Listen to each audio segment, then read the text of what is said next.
আপনার LG front load washing মেশিনে কি হঠাৎ করে এলই এরর দেখাচ্ছে? ভয় পাবেন না, সমাধান আছে। এলই এরর মানে হচ্ছে মেশিনের মোটর ঠিকভাবে ঘুরতে পারছে না অথবা ড্রামের ওপর অতিরিক্ত চাপ পড়েছে।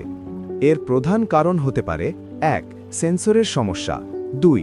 ড্রাম জ্যাম হয়ে যাওয়া, ৩. বেয়ারিং নষ্ট হয়ে যাওয়া, ৪. ড্রামের ভিতরে ভেঙে যাওয়া, ৫. মেশিনে বেশি কাপড় দেওয়া, ৬.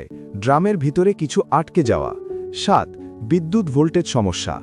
প্রথমে মেশিন বন্ধ করুন, প্লাগ খুলে ১০-১৫ মিনিট অপেক্ষা করুন, তারপর কাপড় কিছুটা কমিয়ে আবার চালু করুন।